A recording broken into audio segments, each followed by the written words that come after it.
क्योंकि जब जब हम राजनीति के चक्कर में गए तब तक हमारी समाज की ताकत कमज़ोर हुई है। राजनीति को अपने रास्ते पर चलने दो, लेकिन समाज की लड़ाई को किसी को तो आके लड़ना पड़ेगा ना। हमने संकल्प किया, हम टीम तैयार करेंगे पूरे देश के अंदर अपनी सामाजिक लड़ाई को, जो आए दिन जो जुल्म जाति समाज के ऊपर हो रही है। हमारा दिल दुखता है, आंखों में आंसू निकलते हैं, ऐसा लगता है सीना छलनी हुआ पड़ा है।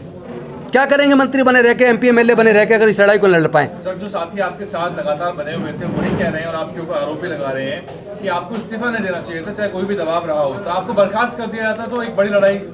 मुझे लगता है कि जिस तरह की परिस्थिति पूरे देश में है, इस देश में मनुवाद से लड़ाई को लड़ना ज़्यादा महत्वपूर्ण है, बशर्ते की कुर्सी पे बने रहना। तो मुझे कुर्सी पे बने रहने, मैं आपको सच बताऊं तो मैं पहले से ही मेरे मन में ये विचार चल रहा था कि जल्दी से मुझे रिजाइन करके अपने समाज की हक अधिकार की लड़ाई के लिए पूरे देश में निकलना चाहिए। तो परिस्थिति ऐसी बनी कि एक तरफ अम्बेडकरवाद और तथागत बुद्ध का धम्म है और एक तरफ मंत्री पद की कुर्सी है। तो मुझे लगा कि मुझे मंत्री पद की कुर्सी को लात मार के अब अपने बाबा साहेब के रास्ते पे आगे बढ़ना चाहिए। मुझे जो उस वक्त उचित लगा वो मैंने कर लिया। हो सकता है इसमें मेरे से अगर कोई गलती समाज को लगता हो कि समाज से पूछना चाहिए था, तो मैं उसे अपनी गलती जरूर मान सकता हूँ कि मुझे समाज से नहीं पूछा मैंने। कल मनीष सिसोदिया जी को CBI ने नोटिस देकर के बुलाया, पूरी पार्टी रोड पे थी और आप 5 घंटे तक थाने में बैठ रहे, जिलाध्यक्ष भी नहीं पहुंचा पार्टी। लेकिन मेरे समाज के लोग पूरे देश में खड़े हैं ना। हमें पता है दलितों की लड़ाई दलित लड़ते हैं, हमारी लड़ाई को लड़ने के लिए कोई दूसरा नहीं आता, ये इतिहास गवाह है। तो हम अपने दम पे, हमारा समाज अपने दम पे लड़ाई लड़ता है, हमें किसी सहारों की जरूरत नहीं है। समाज आपके साथ है, आप केजरीवाल साहब के साथ हैं। देखिए, मैं बार बार दोहरा रहा हूँ, आप बार बार राजनीति की तरफ ले जाना चाह रहे हैं। आप लड़ाई को राजनीति में मोड़ने की बजाय समाज की लड़ाई को तैयार करने में सहयोग दें। सर, समाज में एक मैसेज नहीं जा पा रहा है कि ये दोनों लोग अलग अलग हैं। पहुंच जाएगा message, you wait for some time. Sir, जो 11 विधायक है दिल्ली में और भी ऐसी कैटेगरी से आते हैं, क्या वो आपका साथ दे रहे हैं? मैं पहले ही कह रहा हूँ कि अम्बेडकरवादी सबसे ताकतवर व्यक्ति होता है और हर कोई अम्बेडकरवादी बन नहीं सकता। हर किसी के अंदर उतनी ताकत नहीं होती कि वो अम्बेडकरवादी बन जाए। अम्बेडकरवादी कसौटी पे खड़ा उतरना बहुत बड़ी बात है। कट्टर अम्बेडकरवादी बीड़ी, सिगरेट, शराब, बियर, बिस्की, पान, तम्बाकू, गुटखा टच नहीं करता, बेविचार नहीं करता, किसी का अपमान नहीं करता, किसी को ठेस नहीं पहुंचाता, किसी का हक नहीं मारता। तो इतना तप कर, बड़े तप में तपना पड़ता, तब कोई अम्बेडकरवादी बनता है। सर, जिस विचारधारा के खिलाफ आप लड़ रहे हैं, इसका पोषक कौन है? पोषक कौन है? पूरे देश की सारी सरकार है उसका पोषक है, सारा सिस्टम उसका पोषक है।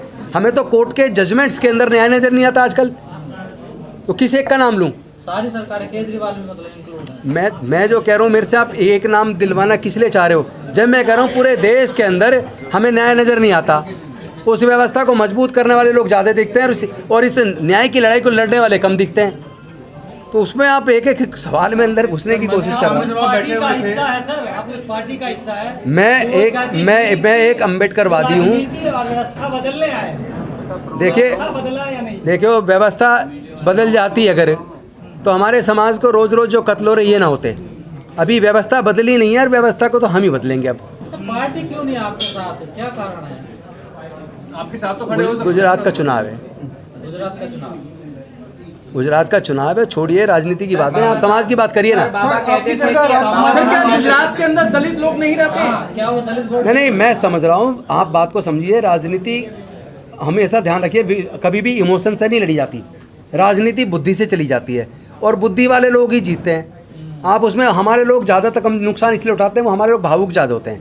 लड़ाई भावनाओं से नहीं लड़ी जाती, बुद्धि और विवेक से लड़ी जाती है। आप अगर सच्चे बुद्धि के अनुयायी बाबा साहब को मानने वाले हैं तो अपनी लड़ाई को बुद्धि और विवेक से लड़ो, भावनाओं में ज़्यादा मत भइए। जो समाज हम पर हावी है आज के समय में भी, क्या उसका हमारे द्वारा उसकी ताकत बढ़ाना जरूरी एट प्रेजेंट टाइम में? मुझे लगता है हमें अपने समाज की ताकत को एकजुट करना चाहिए। जब समाज की ताकत एकजुट हो जाएगी तो बाकी को जवाब मिल जाएगा। समाज को एकजुट करने की बात कर रहे हैं, लेकिन अभी आपने बोला कि अगर समाज कहेगा तो मैं राजनीति भी छोड़ दूंगा। बिल्कुल, ये तो समाज इससे तो एक कमजोर होगा ना, क्योंकि पावर सेंटर से एक और समाज का व्यक्ति कम हो जाएगा। नहीं, देखिए मैंने पहले ही कहा समाज अगर कहेगा तो मैं इतना बड़ा तो नहीं हूँ कि समाज मुझे कह मैं फिर भी चिपका रहा हूँ। सर, उस बात का तो आज भी सारा मंत्रालय दे दिया गया है, तो जरूरत है समाज को। नहीं तो अच्छे लोग भेजेंगे ना, कट्टर अम्बेडकर भेजेंगे। अगर कट्टर अम्बेडकराइट लोग ज़्यादा राजनीति में जाएंगे, वो MP MLA बनेंगे, तो कम से कम वहाँ चुप तो नहीं बैठेंगे, लड़ाई तो लड़ेंगे। बाबा साहब कहते थे कि सामाजिक बदलाव के लिए राजनीतिक शक्ति की आवश्यकता है, क्या इसीलिए जो है आप अभी तक जो है अपना रुख साफ नहीं रख पाए? दो चीज़ें हैं, एक तो उन्होंने कहा कि राजनीति वो मास्टर की है जो सारे ताले खोलती है, लेकिन हमारे लोगों ने इतना पढ़ने के बाद बाकी का नहीं पढ़ा। उन्होंने ये भी कहा था जिसकी सामाजिक ताकत मजबूत होती है उसकी राजनीति मजबूत होती है। तो अब अपनी समाज की ताकत को मजबूत करेंगे ना, ताकि हमारे लोग की राजनीति मजबूत रहे। सर, राजकुमार आनंद जी को मंत्रालय दे दिया गया है। उनको शुभकामनाएं, उनका नाम नॉमिनेट कर दिया है और जल्दी वो शपथ लेंगे और वो हमारे साथी हैं समाज के, उस नाते हम उसको हर प्रकार का सहयोग करेंगे और उम्मीद करेंगे कि वो इस लड़ाई को आगे बढ़ाएंगे। सर, बताया जा रहा है कि वो क्या 5 अक्टूबर को आपके दीक्षा वाले सभा लगे थे। हाँ वो थे। क्या सर ये वक्त नहीं है जब सभी दलों को एक साथ आना चाहिए इस मुद्दे पर, ताकि बहुजन समाज की आवाज एक सच तो ये है कि बहुत सारी पार्टियों के लोग इस मुद्दे पे साथ आए हैं और लोग इस लड़ाई को लड़ने के लिए तैयार हो रहे हैं। मैं फिर से दोहरा रहा हूँ, आप सामाजिक शक्ति को मजबूत करने में सहयोग करें, इसको बार बार राजनीतिक सवाल पूछ के सामाजिक लड़ाई को कमजोर ना करें। सर, आपको नहीं लगता है सर अधिकतर आपके साथ में बसपा के लोग खड़े हुए हैं? मेरे साथ पूरे देश के लोग खड़े हैं, इसको भी राजनीतिक पार्टी में मत बांटिए। लेकिन सर समाज के जो लोग हैं वो तो फ्री बिजली पानी में लगे हुए हैं आज भी। आप इंतजार करो, लोग, हमारा समाज जाग रहा है और पूरे देश में अगर इतनी 22 प्रतिज्ञाएं पहली बार हुई हैं, इसका मतलब समाज जाग रहा है। उसको पढ़िए, समझने की कोशिश कीजिए। समाज अब और ज़्यादा जुर्म जाति बर्दाश्त करने के लिए तैयार नहीं है और इतना जाग रहा है, आने वाले समय में हर बुराई के खिलाफ सख्ती से खड़ा नजर आएगा। सर, इसमें कितनी सच्चाई है कि इस्तीफा जो है, ऐसी खबरें चल रही हैं कि मनीष सिसोदिया। मैं आपको बार बार दोहरा रहा हूं कि आप बार बार राजनीति में किस लिए ले जा रहे हैं। मैं नहीं दूंगा इस सवाल का जवाब, मैं दे चुका, मैं इस सवाल का जवाब दे चुका। मैंने अपनी मर्जी से इसलिए दिया है क्योंकि मुझे समाज की लड़ाई को लड़ना है। राजनीतिक मंत्री बने रहने के आदमी की कुछ सीमाएं होती हैं, लेकिन मंत्री पद से हटने के बाद एमएलए की कोई सीमा नहीं है। एमएलए सवाल पूछता है, मंत्री जवाब देता है। एमएलए तो मुद्दे उठाता है, तो अब हम समाज के मुद्दे पूरे देश में उठाएंगे। सर, कोर्ट के साथ साथ रोड पर किस तरीके की लड़ाई लड़ेंगे आप? रोड पे तो एक अम्बेडकर जो लड़ता आया आज तक, उसको और ज़्यादा धार देंगे, मजबूती के साथ लड़ेंगे और कोर्ट में वकालत करेंगे उनकी, अपने लोगों की।